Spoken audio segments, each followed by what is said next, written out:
Estamos ao vivo. Bom, agora são 20h43, como nós combinamos, às 20h45 começa a nossa live. Se você estiver vendo depois, não tem problema. Só explicando o conteúdo das lives. Boa noite a todos, ou bom dia, dependendo do horário que você estiver assistindo, porque esse vídeo vai ficar um tempo no IGTV. Nós nos comprometemos do dia 1º ao dia 10 de dezembro, ler o livro O Maior Vendedor do Mundo, ok? Hoje nós leremos o capítulo 7. Então, quem está entrando na live, que não tem o livro O Maior Vendedor do Mundo, que nem está entendendo o que está acontecendo, é só clicar no link da bio que você consegue baixar o livro, tá? Eu tenho lá na bio, tem um linkzinho pequenininho, é só você clicar lá e você consegue baixar o livro O Maior Vendedor do Mundo. E como eu trabalho com desenvolvimento de pessoas, quem me conhece, quem está entrando aqui, Sami, tudo bom, Sami? Tudo bom, Neto? Sejam bem-vindos. Como as pessoas sabem que eu trabalho com desenvolvimento de pessoas, psicologia positiva, com coach de negócios, eu trouxe uma proposta de leitura do Maior Vendedor do Mundo, que a maior parte das pessoas acaba lendo um livro bom como esse, que é simples, mas que traz um conteúdo riquíssimo de ensinamentos tanto de psicologia positiva quanto de gestão estratégica da nossa vida, dos nossos objetivos, de metas, de planejamento. Então é para isso que eu estou trazendo, né, essa discussão do livro O Maior Vendedor do Mundo, tá? Por enquanto a gente não está tendo muita participação, mas eu quero ver se a gente faz depois dos debates mesmo sobre os conteúdos do livro. Ei, Paulo, tudo bom? Wagner, tudo jóia? Sejam bem-vindos. Alex, seja bem-vindo. Bom, ontem nós lemos o capítulo 6, nós já avançamos bem, por sinal, né? E agora a gente vai para o capítulo 7. Se você não leu nenhum deles, não tem problema, tá bom? Aqui o que a gente está contando é a história de Rafid, que é um rapaz que ele saiu de guardador de camelos e animais de uma grande caravana para ser o maior vendedor do mundo. E esse livro, quem escreveu foi Og Mandino, o nome dele é August Mandino, foi escrito em 1968, tem 128 páginas, e ele é recomendado pela maior parte das grandes organizações para os seus colaboradores, para que todas as pessoas leiam. Um dos comentários que tem no início do livro é que não é só para vendedor, que todo vendedor tem a obrigação de ler, mas qualquer pessoa deveria ler para entender melhor alguns conceitos assim de sucesso, conceitos de poder da mente, como que a mente consegue materializar comportamentos, atitudes, competências. Então eu achei bem bacana. Por isso que eu trouxe esse livro, que é uma leitura fácil, rápida, e a gente está lendo nesses dias, tá certo? Hoje eu estou no quarto do hotel, por isso que a minha árvore de Natal não está aqui atrás. Eu estou em Castelo, no Espírito Santo. É mais ou menos eu nunca gravo isso, gente, mas acho que é 150 quilômetros. Não lembro não. Eu sei que é longe pra caramba. Da minha casa aqui eu gasto mais ou menos 2h30, 3 horas para chegar, tá? E hoje eu estou no hotel, amanhã eu volto para Guarapari. Vamos lá, capítulo 7. A estrelinha está aqui. Lembrando que Rafid, nesse momento, ele já recebeu os pergaminhos do Patros, certo? Patros já explicou para ele como que ele recebeu os pergaminhos de uma outra pessoa. Então, lembrando os contextos, nós temos o nascimento de Jesus, que foi quando Rafid recebeu os seus pergaminhos. E o Patros recebeu os pergaminhos do bom samaritano, que conta a história de como que ele recebeu, tá certo? E depois vocês vão ver o desfecho disso daqui a pouco, tá bom? Vamos lá, nas próximas leituras. Deixa eu ver aqui, esse mesmo, isso aí.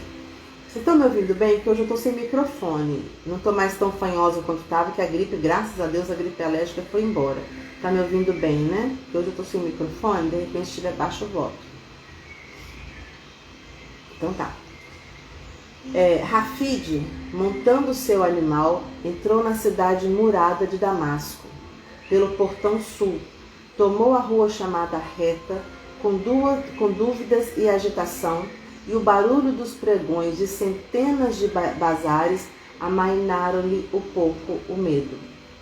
Uma coisa era chegar em uma grande cidade com uma poderosa caravana comercial como a de Patros. Outra coisa era chegar desprotegido e sozinho. Mercadores de rua passavam por ele esbaforidos, segurando mercadorias, cada um gritando mais alto do que o outro.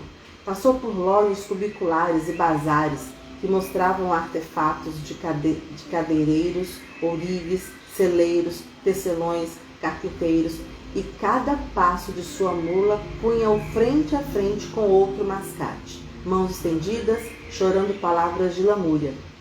Logo adiante, além do muro ocidental da cidade, erguia-se o Monte Hermon. Embora fosse verão, o branco coroava-lhe o cume, que parecia contemplar a cacofonia da feira com tolerância e indulgência. Esse trechinho aqui eu achei tão interessante, porque ele fala da montanha, né, que é o Monte Hermon. Então a gente imagina assim, que eu falei com vocês, que o livro dá para fazer muito modelo mental, eu gosto de imaginar a história. Então eu imagino o Monte Hermon, igual tem lá em Vitória, tem o Mestre Álvaro. Então o Mestre Álvaro, quando dá aquela nublada, ele fica como se fosse assim, fica tudo nublado assim as montanhas, você não vê a ponta delas, né? Então é isso que eu imagino que acontece aqui, tipo o Morro do Chapéu, que aí fica aquelas nuvens em cima parecendo um chapéu. Eu imagino que seja isso mesmo. E o morro estava lá e apesar de ser verão, tinha umas nuvens nele, é como se ele contemplasse com tolerância toda aquela confusão que acontecia lá na feira. É aquela paz da montanha, né? Aquela paz da resiliência, da indulgência. Muito interessante essa fala que ele colocou aqui. Contemplando a cacofonia da feira com tolerância e indulgência. Finalmente, Rafid saiu da famosa rua e procurou alojamento, o que não lhe foi difícil encontrar, numa hospedaria chamada Mocha. Seu quarto era asseado e ele pagou adiantado um mês de aluguel, lembrando que ele recebeu uma bolsa de ouro do Patros para poder se manter e fazer a compra do seu primeiro estoque, o que lhe deu um certo prestígio junto a Antonini, o proprietário, porque ele pagou o mês de aluguel adiantado, então ele já teve crédito, né? Então guardou o animal atrás da hospedaria, banhou-se nas águas de Barada e retornou ao quarto. Barada é o nome do rio que passa por Damasco. É um rio importante de lá. Colocou o pequeno baú de cedro ao pé da cama e pôs-se a desatar as correias, os chinelos. A tampa se abriu com facilidade. Deixa eu voltar aqui. Isso. A tampa se abriu com facilidade e ele fitou os pergaminhos de couro. Finalmente, estendeu a mão e tocou-os. Eles se moveram acidentalmente, parecendo vivos, e Rafid retirou a mão sobressaltado. Ergueu-se e foi até a janela guarnecida de rótula, por onde penetrava o barulho da ruidosa feira, que ficava a quase 1 quilômetro. O medo e a dúvida de novo o assaltaram. Ao olhar na direção das vozes veladas, e sentiu a confiança minguar. Olha a hora da dúvida, será que é isso mesmo que eu quero? Será que vai dar certo, né? Ainda mais ele, que agora já estava assim, sozinho para poder encarar uma vida de vendedor, que era o sonho da vida dele, se tornar o maior vendedor do mundo. Olha a dúvida, como aparece, o medo. Ele sentiu que a sua confiança estava minguando, ou seja, cheguei aqui autoconfiante, de repente está no nível hard de autoconfiança. Eu posso tudo, eu estou aprendendo tudo, eu estou fazendo tudo certinho, mas na hora que você vai para a prática, o score começa a descer, né? E se não der certo? E agora? O que eu faço? E a gente começa com todos aqueles sis na cabeça da gente, falando que pode dar errado, né? Aí ele cerrou os olhos, encostou a cabeça na parede e gritou alto: que tolo sou eu! Pensar que um simples guardador de camelos poderia um dia ser aclamado como o maior vendedor do mundo, quando não tenho coragem sequer de passar montado pelas barracas dos mascates na rua. Hoje os meus olhos testemunharam centenas de vendedores, todos muito mais dotados em suas profissões do que eu. Olha a comparação. O outro é melhor do que eu. Olha só. São dúvidas que acontecem com a gente também, né? Na nossa área de trabalho, a gente fica se perguntando às vezes por quê. Por que eu teria o direito de ser mais bem desenvolvido, ou mais bem remunerado do que fulano que está mais tempo do que eu, ou fulano que sabe mais do que eu? Tem essas perguntas que a gente se faz, né? Todos tinham ousadia, que eram os mascates que ficavam na rua vendendo por onde ele passou. Todos tinham ousadia, entusiasmo e persistência. Todos pareciam equipados para sobreviver na selva da feira. Quão estúpido e presunçoso pensar que posso competir e superá-los. Patros, meu Patros, que era o patrão dele, temo que fracassarei com o senhor novamente, porque ele já tinha entendido que não vender a túnica era um fracasso. Só que não foi, ele não conseguiu entender a ideia que Patros só deu para ele os pergaminhos porque ele dera a túnica ao menino Jesus, e aquilo foi muito simbólico. E ele ainda não estava dando valor àquela experiência, que foi tão sublime. Atirou-se à cama e, cansado de viajar, soluçou até dormir. Amanhecia quando despertou. Antes mesmo de abrir os olhos, ouviu o canto dos pássaros. Sentou-se, então, e fitou com indiferença o pardal empoleirado na tampa aberta do baú dos pergaminhos. Ele correu para a janela. Lá fora, milhares de pardais em bandos nas figueiras e sicômoros, cada um saudando o dia com seu canto. Ao olhar, alguns pousaram na beirada da janela, mas ao menor movimento de Rafid, rapidamente voavam para longe. Voltou-se então e fitou novamente o baú.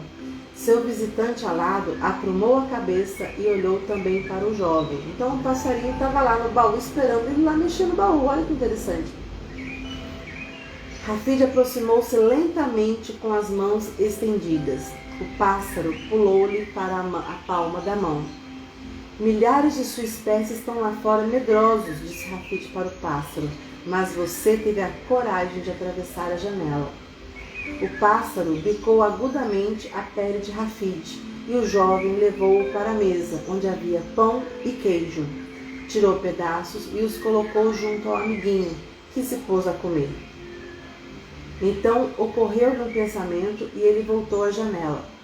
Passou as mãos nas aberturas das grades. Eram tão pequenas, parecia quase impossível o pardal haver entrado. É o ar-condicionado do quarto. Não sou acostumada com ar-condicionado. Boa noite, pessoal. Quem está passando por aqui, boa noite. Boa noite, Rafa. Já vi que você passou, Angélica, Túlio. Vamos lá. Então, olha que interessante, eu vou ler de novo. Então ocorreu-lhe um pensamento, e ele voltou à janela. Passou as mãos nas aberturas da grade. Eram tão pequenas, parecia quase impossível o pardal haver entrado. Foi quando recordou a voz de Patros e repetiu alto as palavras. O fracasso jamais me surpreenderá se minha decisão de vencer for suficientemente forte. Eu falei com vocês dessa frase, como que ela é uma frase poderosa, né? Uma afirmação poderosa. Porque ela fala uma coisa assim que ele não vai te surpreender se a sua decisão de vencer for suficientemente forte. Então uma coisa depende da outra. Voltou para o baú e estendeu a mão. Um pergaminho de couro estava mais gasto que os outros. Retirou-o da caixa e desenrolou-o cuidadosamente. O medo que conhecera havia desaparecido. Olhou então para o pardal. Também havia desaparecido. Peraí, calma gente, volto de novo. O medo que conhecera é a internet do hotel. Lembra que eu falei que quando eu viajo fica mais difícil fazer live? Claro que a internet não é tão boa, né? Mas tudo bem. O medo que Rafid estava sentindo desapareceu. Olhou então para o pardal. Cadê o pardal? Também desapareceu. Apenas as migalhas de pão e queijo permaneciam como prova da visita da corajosa avezinha. Rafid correu os olhos pelo pergaminho. Em cima lia-se o pergaminho número 1. E ele pôs-se a ler o pergaminho número 1. Tá? Então, baseado nisso aqui, nesse momento, Rafid começa a ler os pergaminhos. São 10 pergaminhos. No primeiro, é onde Patros fala para ele que ele vai ter as instruções para as leituras dos pergaminhos, tá certo? Aqui agora, nós teremos 10 pergaminhos para ler. E o final da história já está no capítulo... Não gravei o número, gente, peraí. Pergaminho, deixa eu pegar aqui, eu vou falar com vocês agora, só pra gente programar, né? Eu preciso ver... Primeiro, se as pessoas já baixaram o livro, eu tenho que baixar o livro para poder ler. Senão a gente vai trabalhar os pergaminhos e as pessoas não vão ter, né? Então, se você está querendo participar dessa leitura, clica na minha bio e baixa o livro Maior Vendedor do Mundo. Ouve também, que eu coloquei lá o audiobook, tudo de direitos autorais liberados, tá bom? Isso mesmo. Então, só no capítulo 18 é que vai ter o final da história, que é o outro momento da história, que é quando Rafid passa os pergaminhos para outra pessoa depois de 30 anos. Porque no meio da história a gente viu que Rafid começou a se desfazer das suas riquezas e depois ele começou a lembrar de como que ele recebeu os pergaminhos e tudo que ele fez para chegar a ser o maior vendedor do mundo. E aqui agora no primeiro pergaminho é onde ele recebe as regras. Porque, pessoal, é interessante, né? Qualquer coisa que nós queramos conseguir na nossa vida, a gente tem algumas regras que precisam ser seguidas. Uma delas é planejar o mínimo possível, para que fique mais alcançável, certo? É especificar aquilo que a gente quer. O que eu realmente quero, ou para minha carreira, ou para minha vida, ou para o meu relacionamento, ou para o meu trabalho, eu tenho que entender isso. Porque quando você identifica e especifica, você já começa a ter uma noção de se é possível ou se não é possível. Porque qualquer meta, se ela também não for uma meta alcançável, você não vai ter motivação para continuar nela. Por isso que ele fala disso, que o primeiro pergaminho são as regras. São as coisas que ele precisa seguir para executar a leitura dos outros 9 pergaminhos, tá bom? Então amanhã eu já devo ter chegado de viagem, tá? Eu espero que eu tenha chegado de viagem. Se eu não tiver chegado, eu vou falar lá, né? Mas a minha intenção é manter a nossa regra das 20h45 até o dia 10. Aí depois, o dia 10, eu vejo como que a gente vai continuar isso aqui, tá bom? Então, pessoal, quem entrou aqui, obrigada, tá? Você que passou por aqui, tá aqui Angélica, Eloy, seja bem-vindo. Pessoal todo aqui, não dá para assinar para todo mundo, tá bom? Mas é isso, nós terminamos hoje então com a leitura do capítulo 7 e o capítulo 8 já é o pergaminho número 1, que aí a gente pode conversar amanhã, tá bom? Tem capítulos que são maiores, tem capítulos que são menores. Não tem problema nenhum. Mas é legal ter você aqui. Ei, Thaís, tudo bom? Rogério, tudo jóia, Rogério? Tem uns que eu sempre vejo passando por aqui, né? Tá certo. E depois, pessoal, gostaria que vocês dessem o seu like, né? Curte lá o vídeo e me fala o que você tá achando. E entra comigo nessa brincadeira de ler os pergaminhos, você vai gostar. O pergaminho número 1 é o que eu mais gosto, é o que eu sempre leio. É o que ajuda muito. A primeira frase dele hoje começa uma nova vida. Então amanhã a gente vai ler esse pergaminho junto com vocês. Se você não tem o livro, clica na minha bio e lá vai ter o link para você poder entrar no meu grupo do Telegram e baixar o livro e o audiobook. Tá bom? Pessoal, grande abraço para vocês. Fique com Deus, bom descanso, boa noite. Tchau, tchau.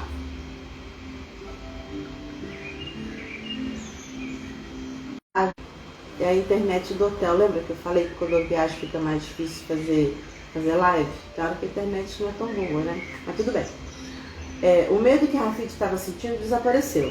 Olhou então para o pardal. Cadê o pardal? Também desapareceu. Apenas as migalhas de pão e queijo permaneciam como prova da visita da corajosa avezinha. Rafid correu os olhos pelo pergaminho. Em cima lia-se o pergaminho número 1. E ele pôs-se a ler o pergaminho número 1, tá?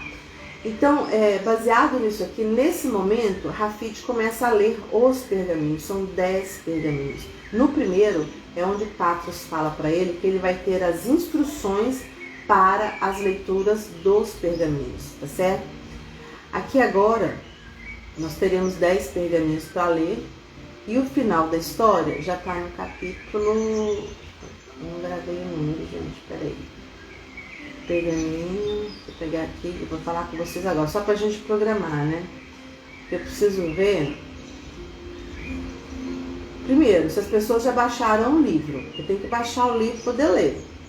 Senão a gente vai trabalhar os pergaminhos e as pessoas não vão ter, né? Então, se você está querendo participar dessa leitura, clica na minha bio e baixa o livro Maior Vendedor do Mundo. Ouve também, que eu coloquei lá o audiobook, tudo de direitos autorais liberados, tá bom? Isso mesmo. Então, só no capítulo 18 é que vai ter o final da história, que é o outro momento da história, que é quando Rafid passa os pergaminhos para outra pessoa depois de 30 anos. Porque no meio da história a gente viu que Rafid começou a se desfazer das suas riquezas E depois ele começou a lembrar de como que ele recebeu os pergaminhos e tudo que ele fez para chegar a ser o maior vendedor do mundo. E aqui agora no primeiro pergaminho é onde ele recebe as regras. Porque, pessoal, é interessante, né? Qualquer coisa que nós queramos conseguir na nossa vida, a gente tem algumas regras que precisam ser seguidas. Uma delas é planejar o mínimo possível, para que fique mais alcançável, certo? É especificar aquilo que a gente quer. O que eu realmente quero, ou para minha carreira, ou para minha vida, ou para o meu relacionamento, ou para o meu trabalho, eu tenho que entender isso. Porque quando você identifica e especifica, você já começa a ter uma noção de se é possível ou se não é possível. Porque qualquer meta, se ela também não for uma meta alcançável, você não vai ter motivação para continuar nela. Por isso que ele fala disso, que o primeiro pergaminho são as regras.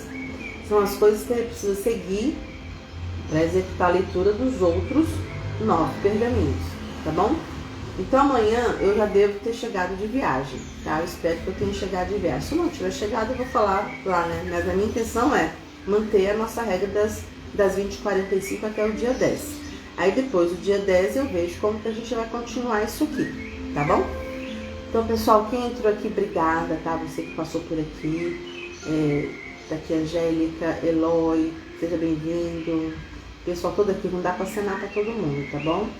Mas é isso, nós terminamos hoje então com a leitura do capítulo 7 e o capítulo 8 já é o pergaminho número 1, que aí a gente pode conversar amanhã, tá bom? Tem capítulos que são maiores, tem capítulos que são menores, não tem problema nenhum. Mas é legal ter você aqui. Ei, Thaís, tudo bom? Rogério, tudo já, Rogério? Tem uns que eu sempre vejo passando por aqui, né? Tá certo. E depois, pessoal, gostaria que vocês dessem o seu like, né? Curte lá o vídeo e me fala o que você tá achando. E entra comigo nessa brincadeira de ler os pergaminhos, você vai gostar. O pergaminho número 1 é o que eu mais gosto, é o que eu sempre leio. É o que ajuda muito. A primeira frase dele hoje começa uma nova vida. Então amanhã a gente vai ler esse pergaminho junto com vocês.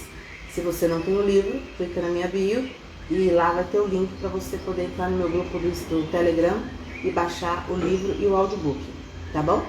Pessoal, grande abraço para vocês, fiquem com Deus, bom descanso, boa noite. Tchau, tchau.